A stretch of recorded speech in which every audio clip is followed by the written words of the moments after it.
Alors, rebonjour, vous m'avez tous vu ce matin. Donc, moi, je suis chargée de recherche au CNRS, donc à Artéis, donc le laboratoire dont vous avez tous vu un petit bout ce matin. Alors, je vais vous présenter rapidement ce laboratoire. Laurent, tu as ton pointeur laser. Merci. Donc le laboratoire Artéis, c'est ce qu'on appelle une unité mixte de recherche, c'est-à-dire qu'en fait, il y a plusieurs partenaires.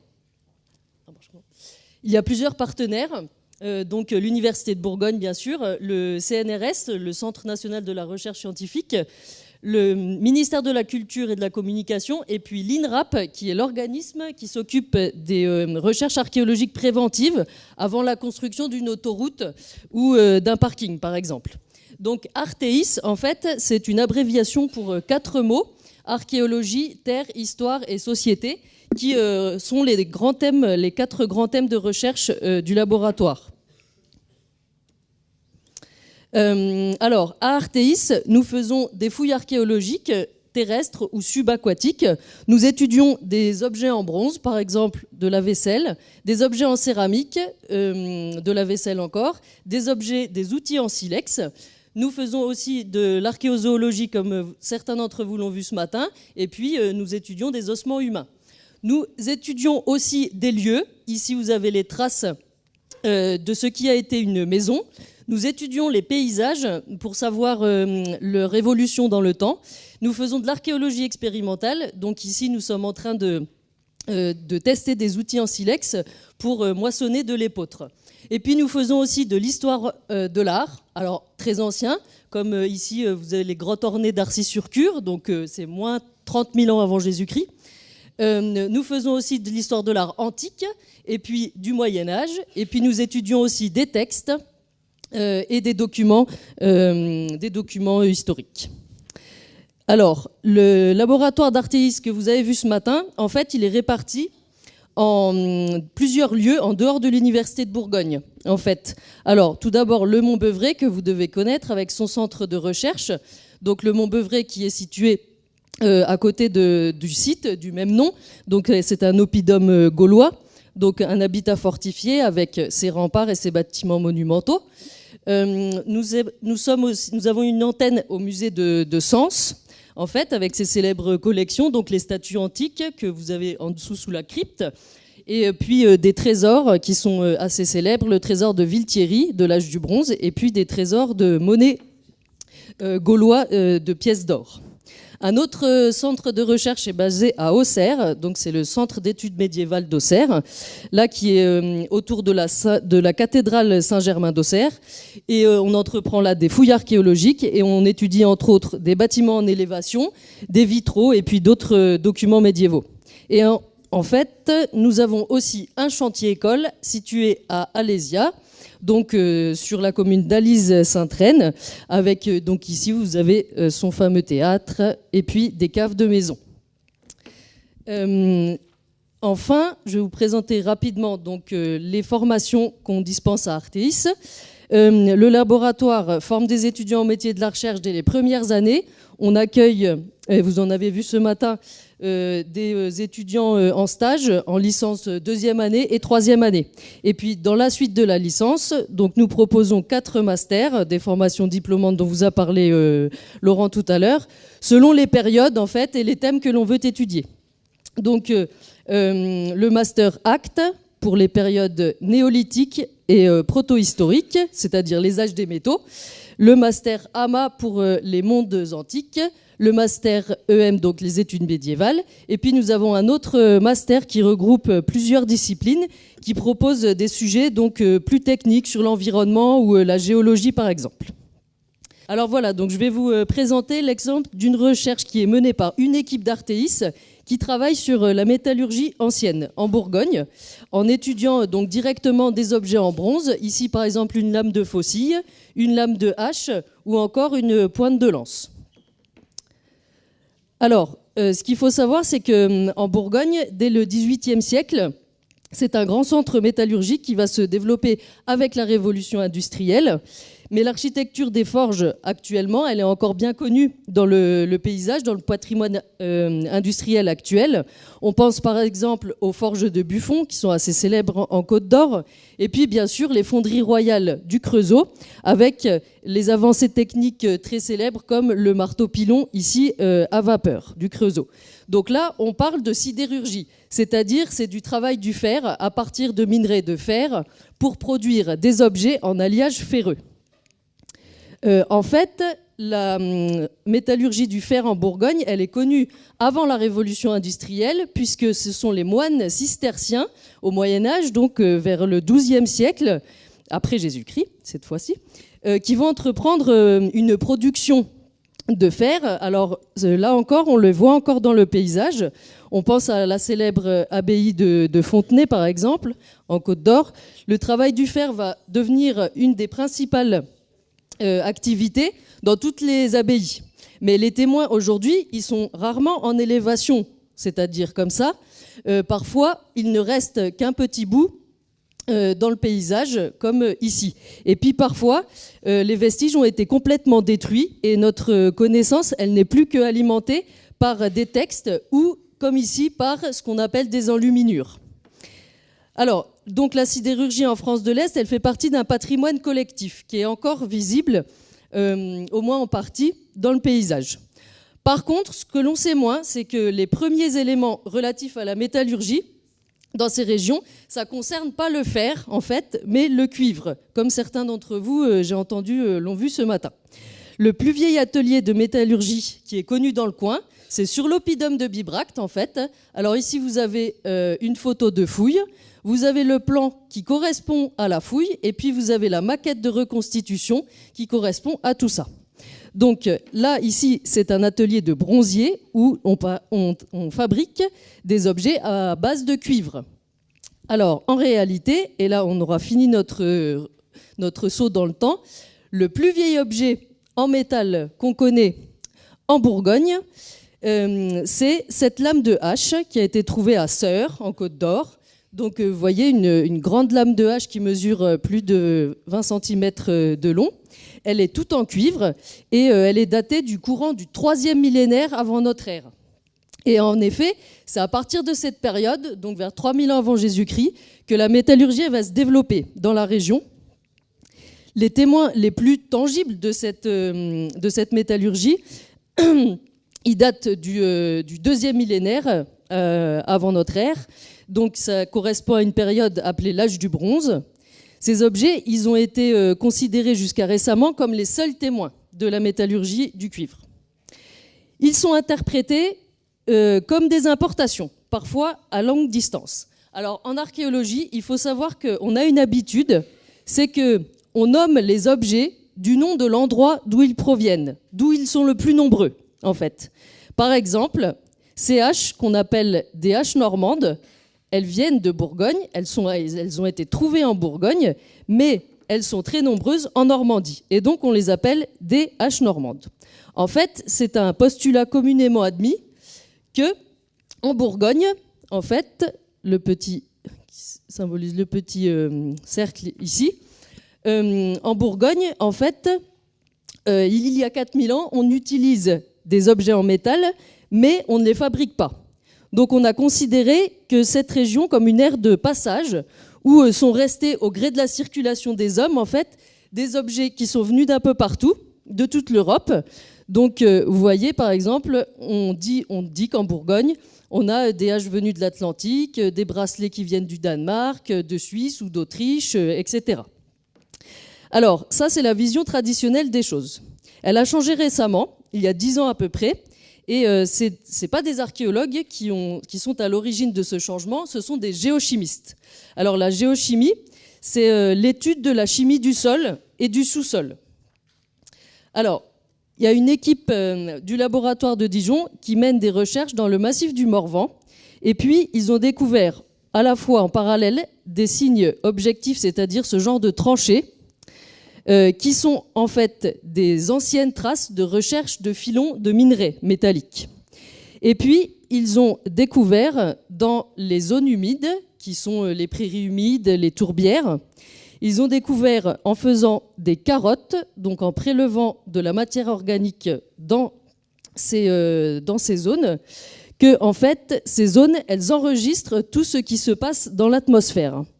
Et en mesurant des éléments chimiques, ils se sont rendus compte qu'il existait une pollution par le plomb qui était très ancienne, donc vers 2500 ans avant Jésus-Christ, donc beaucoup plus ancien que la révolution industrielle, etc. Et en fait, cette pollution par le plomb, elle signe une activité minière et métallurgique. Et donc, c'était une surprise qu'elle soit aussi ancienne. Donc, ces résultats, ils offrent une nouvelle ère de recherche, puisque la présence de ce plomb, en fait, dans le Morvan, il pose la question d'un travail métallurgique ancien en Bourgogne, et ça ne correspond pas bien avec la vision que les archéologues avaient d'une région passive qui faisait qu'importer des objets pour les utiliser. Alors, pour résoudre ce problème, on a organisé plusieurs types de recherches. On a d'abord observé ces objets dans le détail. Ça, c'est ce qu'on appelle la macroscopie. Donc on regarde un objet sous tous ses angles et puis on regarde toutes les traces laissées à tous les endroits des objets. Et là, on s'est aperçu que les objets en Bourgogne, ils étaient très bien polis, ils étaient très bien travaillés. Les surfaces, elles sont lisses, brillantes et régulières, donc les objets étaient tout à fait fonctionnels. Ensuite, on a fait ce qu'on appelle de la typologie. Donc, ce sont des classements typologiques. En fait, on compare chaque objet avec chaque autre à l'œil nu pour savoir lesquels ressemblent le plus auxquels autres. Et ainsi, on peut construire des familles que l'on appelle des types. Alors, on s'est centré sur un type d'objet, donc les haches normandes, qu'on a vu tout à l'heure en photo. À partir d'un standard de Normandie, on a cherché à voir si les objets qui leur ressemblaient en Bourgogne étaient vraiment conformes au standard. Et en fait, à l'œil nu, on s'est aperçu que dans de très nombreux cas, il y a de très nombreux détails qui éloignent beaucoup les objets bourguignons du standard de Normandie. Alors du coup, on a entrepris la mesure mathématique de leur silhouette pour savoir si les détails qui les faisaient différer à l'œil nu des standards normands de Normandie étaient significatifs. On a mesuré ainsi des dizaines et des dizaines de haches selon le principe mathématique que vous devez connaître, que n'importe quelle courbe, dans la nature, dans la géométrie, peut être décomposée en une somme infinie de fonctions trigonométriques. Alors, en assimilant les courbes des haches à ces fonctions, nous avons pu classer toutes ces haches entre elles en comparant chaque courbe avec chaque autre. Et on obtient ainsi un espace morphométrique dans un repère orthonormé que vous avez l'habitude de voir, dans lequel donc chaque point correspond à une hache. Alors dans ces diagrammes, on s'aperçoit que ça, le gros paquet là, c'est l'espace morphométrique que forment les haches normandes. Ils forment un espace cohérent, mais avec une variabilité aussi importante.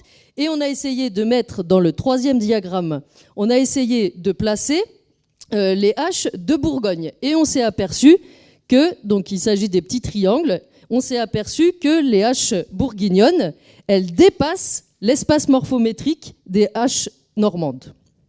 Ensuite, on a cherché à savoir avec quelle matière les objets avaient été fabriqués. C'est-à-dire qu'on essaye de connaître la recette métallurgique. Alors la recette métallurgique, ça veut dire quel type de minerai et quels alliages avaient été employés donc, pour les fabriquer. Donc, alors là, c'est mécanique, hein, on perce les objets, on récupère des copeaux de métal qu'on met en solution et qu'on passe dans une machine qui va mesurer les éléments chimiques qu'on appelle un spectromètre.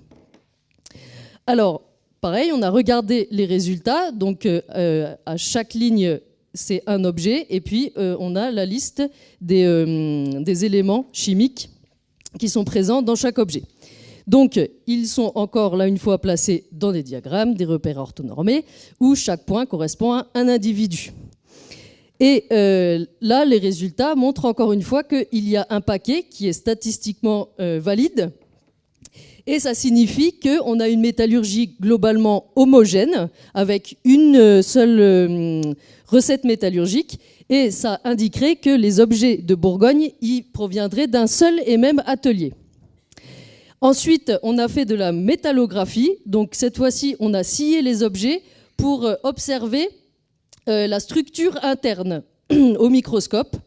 Et donc là, en fait, chaque petit grain correspond à des éléments. Alors tous, hein, les noirs, les jaunes, les oranges. Et en fait, donc, ce sont des sulfures, des carbonates, etc. Et ils se comportent tous dans la matière de manière spécifique selon qu'on les martèle, on les polit, on les aiguise, etc. Donc ça nous permet de voir comment on a travaillé ces objets.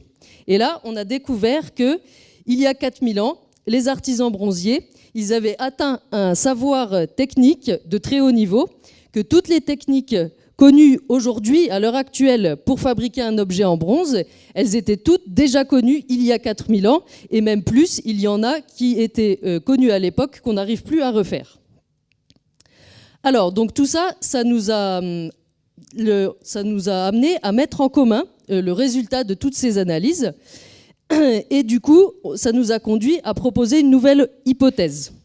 Donc, je vous rappelle que l'hypothèse de départ, c'était que la Bourgogne, c'était une région passive dans laquelle on utilisait des objets en bronze, mais on ne les fabriquait pas. Donc, on empruntait un peu à tout le monde des choses. Et en fait, donc, nous, notre nouvelle hypothèse, ça serait que la Bourgogne soit une région productrice avec une métallurgie locale, puisqu'on a vu qu'ils pouvaient extraire du minerai avec les tranchées, et qu'ils avaient une métallurgie bien à eux, puisqu'on a une seule et même recette métallurgique homogène. Et du coup, on s'est dit que les objets pouvaient avoir été fabriqués sur place avec de la matière locale et un savoir-faire local lui aussi. Sauf que le problème reste toujours que les objets, quand même s'ils sont fabriqués en Bourgogne, ils ressemblent aux autres standards qu'on connaît ailleurs. Alors du coup, on a proposé ce qui est écrit ici. Donc, on a proposé que, en fait, en Bourgogne, il y ait une production d'imitation, en fait, à partir de ressources locales. Et à partir de modèles qui avaient été conçus peut-être ailleurs. Donc, en fait, en conclusion, on peut dire que dès la fin de la préhistoire, donc dès 2000 ans avant notre ère, donc il y a 4000 ans, on a déjà un savoir-faire bourguignon en termes de métallurgie. On sait acquérir de la matière, elle est locale, et donc on va l'utiliser. Et comme effectivement on est une région de passage, on va emprunter des savoir-faire aux gens qui circulent. Et donc, on va copier des objets, certainement ceux qu'on voit le plus souvent passer. Donc, par exemple, les objets de Normandie, puisque vous avez la vallée de la Seine hein, qui forme en fait un couloir de circulation. Donc, les haches dites normandes, pour reprendre notre exemple du début, qu'on a l'habitude de voir en Bourgogne, elles vont être copiées en Bourgogne, mais fabriquées avec du matériau local. Alors, ce genre d'étude, c'est une étude qu'on appelle systémique, parce que c'est une étude où on prend en compte un ensemble de choses, et on étudie comme ça des systèmes complexes des sociétés. Et ce genre d'étude, ça nous permet de mieux comprendre l'organisation des sociétés anciennes. Et on remarque en fait qu'il y a 4000 ans, les sociétés anciennes, elles étaient déjà organisées avec des réseaux de contacts très construits, avec des règles et des codes bien établis, et d'une manière presque aussi complexe qu'aujourd'hui. Donc voilà à quoi ça nous sert tout ce genre d'études. Voilà, je vous remercie de votre attention.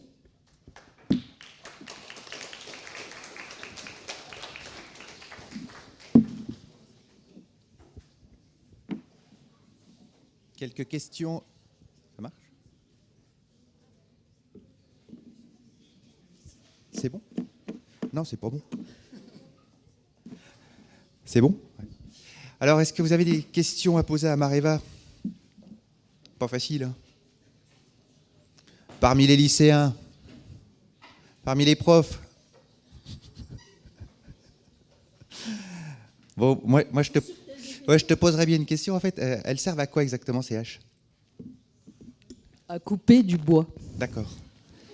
Parce qu'il faut savoir... Non, mais c'est une bonne question. En fait, c'est vrai que je ne l'ai pas dit, mais en fait, il faut savoir qu'à l'âge du bronze, le bois, c'est présent à tous les moments de la vie quotidienne.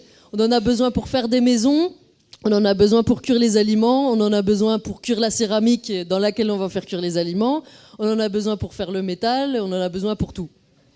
Donc il y a une grande production de haches du coup.